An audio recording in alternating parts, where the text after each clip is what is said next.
괜찮다고 했죠. 근데 눈은 딱 봐도 아니라고 말하고 있었습니다. 말은 웃고 있는데 입꼬리 끝이 자꾸만 사람을 찌르더군요. 그 표정 왠지 내가 뭘 안다고? 같은 느낌. 묘하게 신경 쓰이죠. 그 사람은 한마디도 무례한 말을 하지 않았습니다. 그런데 이상하게 대화가 끝나고 나면 괜히 기분이 상해 있어요. 나만 예민한 걸까요? 아니요. 그건 말보다 먼저 마음이 드러난 순간이었습니다. 사람이 누굴 싫어할 때, 누굴 무시하거나 좀 껄끄럽게 느낄 때는 몸이 먼저 솔직해집니다. 생각보다 그게 참 티가 나요. 오늘 영상에서는 그 티가 나는 5가지 순간 딱 짚어드릴 겁니다. 그리고 오해하지 마세요. 이런 신호가 보인다고 해서 저 사람 나 싫어하네 하고 속단할 필요는 없습니다. 그날 컨디션일 수도 있고 그냥 멍 때리는 중일 수도 있죠.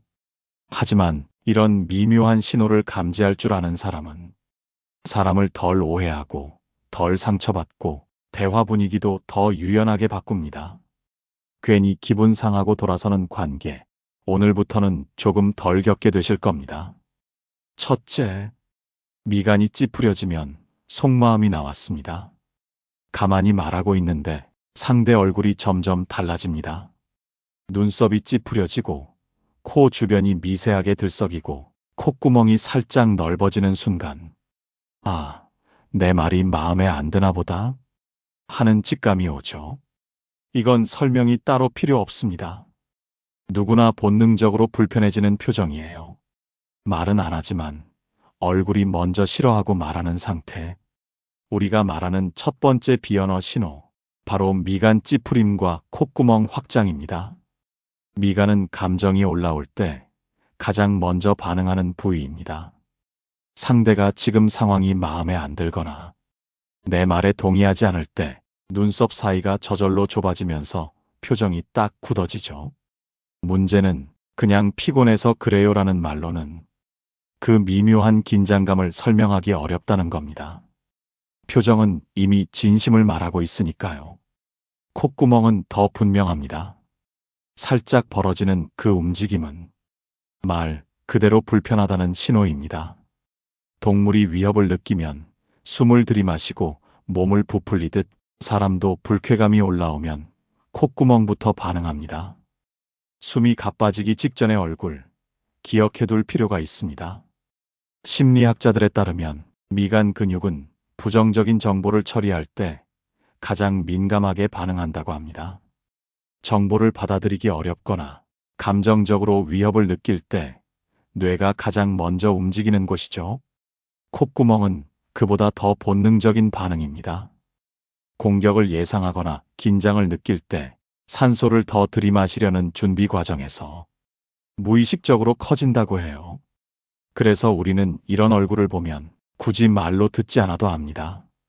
이 사람 지금 벽을 세우고 있구나.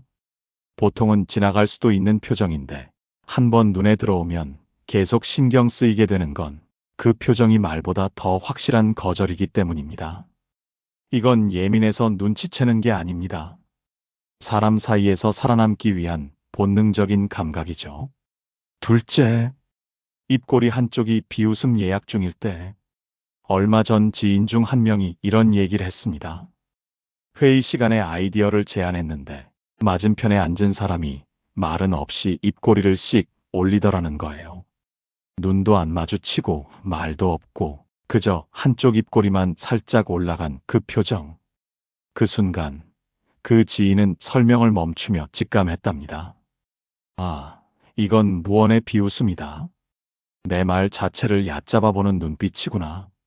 바로 그게 우리가 말하는 두 번째 비언어 신호입니다. 입술과 입꼬리. 입술을 삐죽 내미는 건 짜증이나 불만, 혹은 속으로 에이 됐어 하고 반발하는 심리 상태를 드러냅니다. 그리고 한쪽 입꼬리만 올라가는 표정은 경멸, 비웃음, 무시. 말은 안 해도 내가 뭘 안다고? 라는 메시지를 얼굴로 보내는 거예요. 이건 진짜 흔하지만 당해보면 꽤 강력하죠. 특히 대화 맥락과 전혀 맞지 않게 그런 표정이 스쳐 지나간다면 지금 내 말 자체 혹은 나라는 사람을 불편하게 느끼고 있다는 신호일 수 있습니다. 왜 불편하냐고요? 말은 안 했지만 이미 내 말의 가치를 정리해버린 느낌이 드니까요. 사실 이런 행동은 본인도 모르게 나오는 반응에 가깝습니다. 심리학적으로 보면 입술을 꽉 다문다거나 깨무는 건 감정을 꾹 참고 있다는 신호예요. 표현은 하지 않지만 속에서는 이미 감정이 올라와 있다는 뜻이죠. 특히 억울하거나 화가 날 때 입술에 힘이 들어가는 건 그걸 드러내지 않기 위한 일종의 방어 반응. 마치 스스로 입에 자물쇠를 채우는 것처럼요. 그리고 입꼬리 한쪽이 올라가는 표정은 무음 비웃음이라 불릴 정도로 강력합니다. 그래, 내 말 잘 들었어. 근데 난 별로 인정 못하겠네. 그 마음이 얼굴에 그대로 드러나는 거죠. 실제로 이 표정은 심리학자들이 말하는 경멸의 대표적인 비언어 신호입니다. 말보다 빠르고 의도보다 정직하죠. 한 번 본 사람은 잊기 힘든 이유가 그겁니다. 그 짧은 찰나에 상대가 날 어떻게 생각하는지가 고스란히 전달되니까요. 셋째, 고개 젖히고 턱 들면 지금부터 심사 모드. 어떤 대화는 시작부터 묘하게 눌리는 기분이 듭니다. 말을 하고 있는데 상대는 조용히 듣고만 있어요. 근데 고개는 살짝 뒤로 젖혀 있고 턱은 올라가 있고 시선은 아래로 툭 떨어져 있죠. 별말도 안 했는데도 이상하게 압박이 들어옵니다. 그 사람은 말없이 이렇게 말하는 듯 합니다. 그래, 말은 해봐. 근데 나는 벌써 네가 틀렸다는 걸 알고 있어. 이게 바로 세 번째 비언어 신호입니다. 턱을 들고 고개를 뒤로 젖히는 자세. 멀리서 보면 그냥 편하게 앉아 있는 것처럼 보이지만 가까이서 마주 보면 그 편안함이 은근히 사람을 누르는 방향으로 흐릅니다. 대화가 수평이 아니라 위에서 아래로 떨어지는 구조로 바뀌는 거죠. 이런 사람 앞에 앉으면 자세 하나에 말이 작아집니다. 얘기를 꺼내기도 전에 이미 평가가 끝난 듯한 느낌. 특히 고개를 젖힌 채로 아래를 내려다보는 시선. 이건 거의 말없는 심사위원 모드입니다. 계속 얘기해봐. 내 말이 얼마나 괜찮은지 한번 들어보자. 듣는 척하면서 판단을 쓱쓱 내려버리는 겁니다. 말로는 공격하지 않지만 자세와 표정으로 존재감을 누르는 기술이죠. 심리학적으로 보면 고개를 뒤로 젖히는 자세는 상대보다 우위에 있다는 무의식적인 표현입니다. 특히 그 상태에서 시선이 아래로 떨어지면 뇌가 이미 상하 구조를 형성하고 있는 겁니다. 이건 단순한 자신감과는 다릅니다. 자신감은 나를 중심에 두는 힘이고 이건 상대방을 아래로 밀어두는 태도에 가깝습니다. 그런 자세가 오래 유지되면 말을 하다가도 괜히 움츠러들게 되고 내 말이 덜 중요해지는 느낌이 따라옵니다. 물론 모두가 그런 의도는 아닐 수 있습니다. 버릇일 수도 있고 무의식적인 자세일 수도 있죠. 하지만 중요한 건 그게 어떻게 느껴지느냐입니다. 그걸 감지할 수 있으면 괜히 나만 위축되는 일을 막을 수 있죠. 말보다 먼저 나오는 판단의 신호. 그건 바로 고개와 시선의 각도입니다. 대화는 함께 앉아야 이어지는 건데 계속 내려다보는 사람 앞에서는 말도 마음도 쉽게 식어버립니다. 그럴 땐 혼자 작아지지 마세요. 문제는 내 말이 아니라 처음부터 깔고 들어온 그 태도일지도 모릅니다. 넷째, 슬금슬금 몸이 돌아선다. 이미 대화는 떠났다. 사람은 말을 하기 전에 먼저 몸으로 반응합니다. 입은 웃고 있어도 몸은 거짓말을 잘 못하거든요. 처음엔 분명히 나를 향해 앉아 있었습니다. 시선도 잘 맞고 고개도 끄덕이고 표정도 괜찮았죠. 근데 어느 순간부터 몸이 슬금슬금 옆으로 돌아섭니다. 다리는 반대쪽을 향하고 어깨는 점점 벽 쪽으로 기울고 나중엔 거의 의자 등받이에 붙어 앉아 있더라는 거죠. 그걸 보는 순간 마음속에서 신호 하나가 딱 올라옵니다. 아, 이 사람 지금 나한테서 멀어지고 있구나. 이게 바로 네 번째 비언어 신호입니다. 몸을 틀거나 벽 쪽으로 기대는 자세. 말은 계속 주고받고 있어도 몸은 조용히 자리를 뜨고 있는 거죠. 이건 대놓고 무례하게 구는 건 아니지만 그만큼 더 애매하고 미묘하게 멀어지는 기분을 줍니다. 속마음을 말로는 감추지만 몸은 벌써 거리두기에 들어간 상태라는 거예요. 심리학에서는 이런 행동을 회피 본능의 신호로 봅니다. 사람은 부담스럽거나 불편한 상황에서 말보다 먼저 몸을 물립니다. 특히 의자 끝에 앉았다가 등받이에 점점 기대거나 벽 쪽으로 몸을 붙이거나 가방이나 팔짱으로 몸 앞에 뭔가를 가리기 시작했다면 그건 말 대신 나 지금 이 대화에서 한 발 물러날게 하고 있는 겁니다. 이런 신호를 모르고 계속 말을 이어가다 보면 혼자만 열심히, 혼자만 집중하고 나중엔 혼자만 지치게 되죠. 중요한 건 이게 싫다는 확정적인 거부는 아니라는 점입니다. 그저 지금 이 순간 상대가 불편하거나 피로를 느끼기 시작했다는 감정의 신호인 거예요. 그걸 빨리 감지하고 대화 분위기를 바꿔주거나 잠깐 쉼표를 찍어줄 수 있다면 불필요한 오해도 줄고 나 자신도 훨씬 덜 지치게 됩니다. 사람과 사람 사이엔 말보다 먼저 몸이 거리를 조절하려는 순간이 있습니다. 그걸 놓치지 않고 눈치채는 감각, 관계에서는 꽤 중요한 힘이 될 수 있습니다. 다섯째, 눈 깜빡하고 회피. 네, 지금 불편한 겁니다. 가끔 이런 순간이 있습니다. 중요한 얘기를 꺼냈는데 상대의 눈이 갑자기 바빠집니다. 눈을 여러 번 빠르게 깜빡이고 곧이어 시선이 휙 다른 데로 향하죠. 테이블, 물컵, 천장, 아무데나. 말은 하고 있지만 그 눈은 더 이상 나를 향하고 있지 않습니다. 우리가 말하는 다섯 번째 신호, 빠르거나 부자연스러운 눈 깜빡임, 그리고 시선 회피입니다.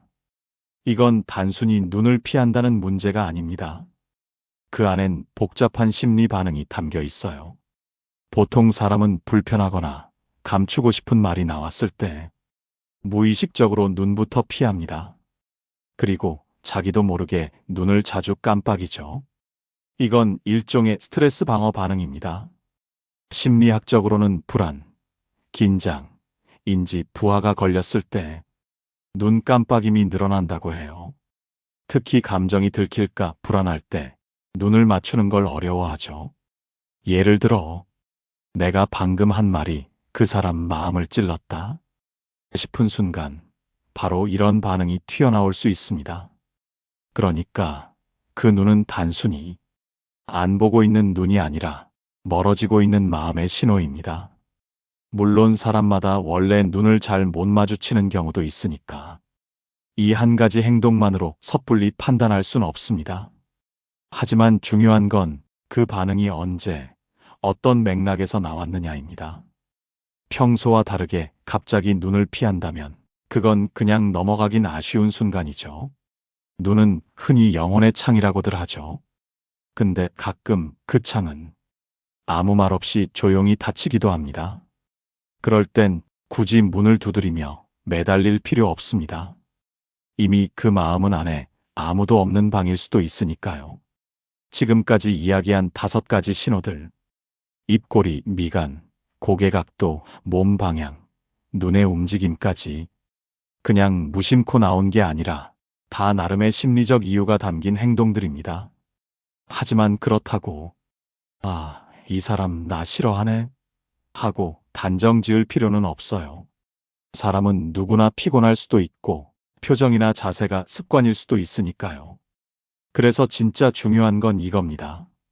언제 그런 반응이 나왔는지, 어떤 맥락에서였는지, 그리고 평소와 어떤 차이가 있었는지 이 3가지를 종합해서 봐야 정확한 감지력이 생깁니다. 그 신호들이 꼭 나를 싫어한다는 증거는 아닙니다. 그래도 지금 이 사람이 좀 불편하거나 내 말이 조금 무겁게 느껴졌나 보다. 이렇게 감지하고 대화 주제를 바꾸거나 분위기를 환기해 줄 수 있다면 그게 진짜 대화 센스예요. 괜히 표정 하나에 혼자 쏙 끓이지 마시고 여러분의 감정을 지키는 데만 살짝 써보세요. 눈치를 보는 게 아니라 관계를 더 부드럽게 이어가는 방법으로요. 그리고 지금까지 잘 따라오셨다면 이미 사람을 읽는 감각 충분히 잘 키우고 계신 겁니다. 자, 그럼 이제 시선을 한번 바꿔볼까요? 방금까지는 상대방의 마음이 나도 모르게 흘러나오는 신호들이었다면 지금부터는 거꾸로입니다. 내가 먼저 말없이 마음을 건네는 기술. 표정 따라하기 같은 뻔한 얘기 말고요. 진짜 상대의 무의식에 스르륵 스며드는 고급 대화법 5가지 지금부터 하나씩 열어드릴게요. 이건 아는 사람만 아는 기술입니다. 하지만 한번 익히면 대화가 전보다 훨씬 편안하고 깊어집니다. 이 사람 뭐지? 왜 이렇게 말이 잘 통하지? 상대가 속으로 그렇게 느끼게 만드는 대화의 마법. 지금부터 시작합니다. 첫 번째 이야기부터 같이 가보시죠. 첫째, 숨을 같이 쉬면 마음도 같이 움직입니다. 이건 정말 아는 사람만 아는 기술입니다.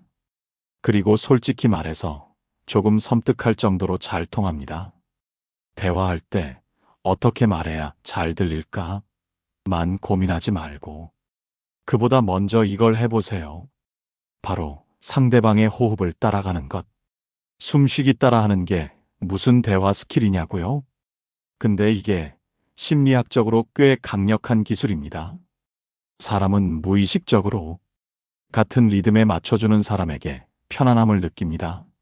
말이 아니어도 돼요. 숨만 맞아도 마음이 맞는다는 느낌이 드는 겁니다. 예를 들어 상대가 말을 빠르게 하며 호흡이 짧아졌을 때 내가 혼자 느긋하게 숨 쉬고 있으면 그건 우린 지금 템포가 안 맞아라는 무언의 메시지가 됩니다. 반대로 상대가 차분하게 말할 때 나도 자연스럽게 숨을 깊게 쉬어주면 이 사람 나랑 잘 맞네 하는 느낌이 전해지죠. 중요한 건 절대 티나면 안 된다는 것. 이건 아주 미세하게 몰래 하는 겁니다. 어깨 움직임, 말의 속도, 가슴의 들썩임을 슬쩍 감지하면서 내 호흡을 조용히 맞춰보세요. 그 순간 말보다 먼저 신뢰가 생깁니다. 심리학에서는 이걸 미러링의 한 형태로 봅니다. 표정이나 손짓을 따라하는 것보다 훨씬 깊은 층에서 연결되는 방식이죠. 그리고 이 기술의 또 다른 장점, 호흡을 맞추다 보면 나도 차분해진다는 겁니다. 상대가 긴장했을 때 내가 안정된 호흡으로 반응하면 그 사람도 자연스럽게 진정됩니다. 이건 단순한 스킬이 아니라 말보다 먼저 마음을 건네는 방식이에요. 다음 대화에서 한 번만 시도해 보세요. 말을 하기 전에 먼저 숨을 느껴보는 것. 지금 이 대화 같은 리듬으로 숨 쉬고 있나? 그걸 감지하는 순간 분위기는 훨씬 부드럽게 달라지기 시작할 겁니다. 말보다 먼저 마음을 맞추는 연결감. 그 시작은 아주 조용한 숨결 한 줄일 수 있습니다. 둘째, 긴장했을 땐 말보다 근육이 먼저 말합니다. 대화 중에는요, 상대방의 입보다 어깨를 먼저 볼 때가 있습니다. 어깨가 바짝 올라가 있고, 손은 책상 밑에서 꽉 쥐고 있고, 몸 전체가 살짝 굳어 있다면, 그건 말보다 먼저 나오는 신호입니다. 나 지금 긴장하고 있어요. 이럴 때 우리가 흔히 하는 말이 괜찮아요, 긴장하지 마세요인데요. 사실 그보다 더 효과적인 방법이 있습니다. 바로 내 몸의 긴장감을 상대방과 비슷하게 맞춰주는 것. 상대방이 긴장해 있다면 나도 어깨에 살짝 힘을 주고 중심을 잡고, 상대가 편안해 보일 땐 나도 어깨에 힘을 빼고 호흡을 느슨하게 가져가는 거죠. 이게 뭐가 그렇게 대단하냐고요? 사람은 같은 에너지 상태에 있는 사람에게 마음을 엽니다. 심리학에선 이걸 신체 동조라고 부르는데요. 움직임, 긴장감, 리듬을 맞춰주는 것만으로도 이 사람, 나랑 같은 파도 타고 있네 하는 감각이 생기거든요. 예를 들어 내가 무심코 던진 말에 상대가 살짝 움찔하며 어깨를 움츠렸다면 그 순간 내가 너무 느슨한 자세로 있으면 상대는 더 위축될 수 있습니다. 하지만 나도 자세를 살짝 고쳐 앉고 조금 더 집중된 표정으로 반응해주면 그 짧은 순간 이 사람 내 쪽으로 리듬을 맞춰주네 하는 안정감이 생깁니다. 반대로 상대가 편안해 보인다면 나도 고개를 살짝 기울이고 어깨에 힘을 풀어보세요. 말보다 먼저 같은 공간에 같이 있는 느낌이 전해집니다. 근육은 감정에 아주 민감하게 반응하는 부위입니다. 특히 목, 어깨, 손 근육은 불안이나 경계심이 생기면 즉각적으로 긴장하죠. 그래서 그걸 먼저 읽을 수 있는 눈이 생기면 말보다 먼저 분위기를 잡고 말보다 먼저 신뢰를 만들어낼 수 있습니다. 이건 대단한 기술이 아닙니다. 조금 더 관찰하고 그에 맞춰 내 몸을 살짝 조율하는 감각. 다시 말해, 내 말보다 내 태도가 먼저 편안함을 주는 것. 이 사람, 왠지 나랑 리듬이 잘 맞는다. 괜히 편안하고 조급하지 않다. 이런 인상은 말솜씨보다 몸의 작은 공감에서 시작될 수 있습니다. 말이 막힐 땐 그저 가볍게 어깨 한번 움직여 보세요. 그 작은 움직임 하나가 상대방 마음의 긴장을 푸는 시작일 수 있습니다. 셋째, 중심이 살짝 움직였다. 지금 감정이 흘러간 겁니다. 여러분, 대화할 때 말보다 먼저 움직이는 게 뭘까요? 바로 몸의 무게 중심입니다. 소리는 아직 안 나왔는데 몸이 이미 말하고 있는 거죠. 상대가 이야기를 꺼내면서 몸을 살짝 앞으로 기울였다면 그건 지금 이 얘기 나한테 중요해요라는 신호일 수 있습니다. 그리고 우리는 그 움직임에 자연스럽게 반응하곤 하죠. 몸을 살짝 기울이거나 고개를 끄덕이거나 무의식적으로 그 리듬을 따라갑니다. 이걸 심리학에서는 상호조율이라고 부릅니다. 말은 다르지만 몸이 먼저 연결되는 순간이죠. 예를 들어 상대가 몸을 앞으로 숙였다면 나도 자세를 조금 세우거나 눈빛을 집중해주는 것만으로 지금 너한테 집중하고 있어라는 메시지를 줄 수 있어요. 반대로 상대가 몸을 뒤로 기대며 여유를 보이면 나도 템포를 살짝 늦추는 식으로 맞춰주는 거죠. 중요한 건 절대 따라하려고 하지 마세요. 거울처럼 흉내내는 게 아니라 반응하는 겁니다. 그 사람의 감정 흐름에 내 방식대로 조율해서 응답하는 거예요. 왜냐하면 사람은 자신을 따라주는 사람에게 마음을 엽니다. 특히 무의식적으로 느껴지는 조율은 신뢰를 빠르게 만들어주죠. 무게 중심 하나에도 그 사람의 감정과 관심의 방향이 담겨 있습니다. 그걸 읽고 살짝 맞춰주는 사람은 말보다 먼저 마음을 건네는 사람이 됩니다. 특히 조용하고 섬세한 대화일수록 이런 리듬 맞추기가 더 큰 힘을 발휘합니다. 말은 없어도 진심은 전달되는 거죠. 결국 중요한 건 내가 얼마나 말을 잘하느냐보다 상대의 흐름을 얼마나 부드럽게 따라가고 있느냐. 말보다 먼저 몸의 리듬으로 먼저 맞춰주는 감각. 그게 이 사람, 나랑 참 잘 통한다는 인상을 남깁니다. 오늘 누군가와 대화를 나눈다면 그 사람의 작은 기울기 한번 슬쩍 따라가 보세요. 눈빛보다 먼저 연결되는 게 바로 그 작은 중심 이동일 수 있으니까요. 넷째, 눈가의 바람이 바뀌면 마음의 날씨도 변한 겁니다. 여러분, 이런 순간 느껴보신 적 있죠? 말은 평소처럼 하고 표정도 그리 특별하진 않은데 왠지 모르게 지금 저 사람 조금 울컥한 것 같다 싶은 느낌. 맞습니다. 그 감각 틀리지 않았습니다. 이번에 소개할 네 번째 기술은 눈가의 미세한 변화를 감지하고 공감으로 응답하는 것. 이건 진짜 말의 고수가 쓰는 방식이에요. 말도 시선도 아니고 바로 눈 주변의 움직임을 읽는 겁니다. 예를 들어 상대가 얘기하다가 눈꼬리가 살짝 내려가거나 눈밑 근육이 미세하게 떨릴 때 말은 아무렇지 않은데 눈가에 순간적으로 스친 피로, 아주 가볍게 지나간 아픔.